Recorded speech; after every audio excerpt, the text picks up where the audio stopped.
আমার এই কথার উত্তর দাও তো। কিসের কথা?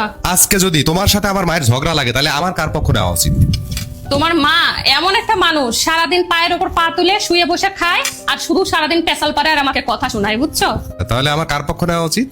আমি বলবো আমার সাথে যদি তোমার মায়ের ঝগড়া লাগে, অবশ্যই ছেলে হিসাবে তোমাকে তোমার মায়ের পক্ষই নিতে হবে, বুঝছো? হ্যাঁ, হ্যাঁ মায়ের পক্ষ নিতে হবে? হ্যাঁ, তুমি বলতেছো এই কথা? আমি বলতেছি ছেলের বউ হয়ে। তোমার সাথে ঝগড়া লাগলে আমার মায়ের পক্ষ নেওয়া উচিত, এই কথা তুমি বলতেছো? আমি বলতেছি। কেন কেন, কারণ কি? কারণ তুমি যদি তোমার আম্মার পক্ষ না নিয়ে আমার পক্ষ নাও, তোমার আম্মা কি করবে? তোমার সকল ভাই বোন, তোমার পরিবারের লোকজন, আত্মীয় স্বজন সবাইকে ফোন দিয়ে কেঁদে কেঁদে বলবে না যে আমার ছেলেটা পর হয়ে গেছে, বউয়ের পক্ষ নেয়, আমার পক্ষ নেয় না। এভাবে কিন্তু পাড়া প্রতিবেশী বলো, সমাজের সবাই জানতে পারবে। তখন সবাই কিন্তু তোমার সম্পর্কে খারাপ একটা ধারণা হবে, তোমাকে খারাপ বলবে যে ছেলেটা দেখো বউয়ের পক্ষ নিছে, অথচ যে মা জন্ম দিছে তার পক্ষ নেয় নাই, তাই না? এতে করে সমাজের কাছে, পরিবারের কাছে, সব জায়গায় তোমার মাথাটা নিচু হয়ে যাবে। আমি চাই তুমি সম্মানের সাথে মাথা উঁচু করে বাঁচো। তাই আমি চাই তুমি তোমার মায়ের পক্ষই নাও।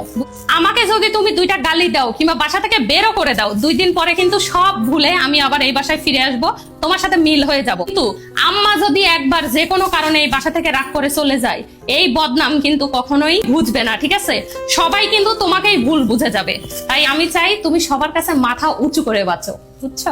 আই স্যালুট ইউ, তোমাকে আসলে স্যালুট দেওয়া উচিত। কি রান্না করছো আজকে তাহলে? এই যে আজকে শাশুড়ি আম্মা আসছে, প্লাস আজকে তোমারও ছুটির দিন, সবার জন্য সবার পছন্দের চিকেন রোস্ট করছি, এখানে ডিম ভাজি করছি, সাথে সাদা পোলাও করছি। আচ্ছা, তুমি সবসময় তোমার পছন্দের রান্না বাদ দিয়ে আমাদের পছন্দের রান্না করো কেন? কারণ তোমরা যদি খুশি হও তাতেই আমি খুশি, বুঝছো? এটা কি মন থেকে করো? অবশ্যই, তোমরা হচ্ছে আমার পরিবার, আর পরিবার নিয়েই কিন্তু মানুষের জীবন, বুঝছো?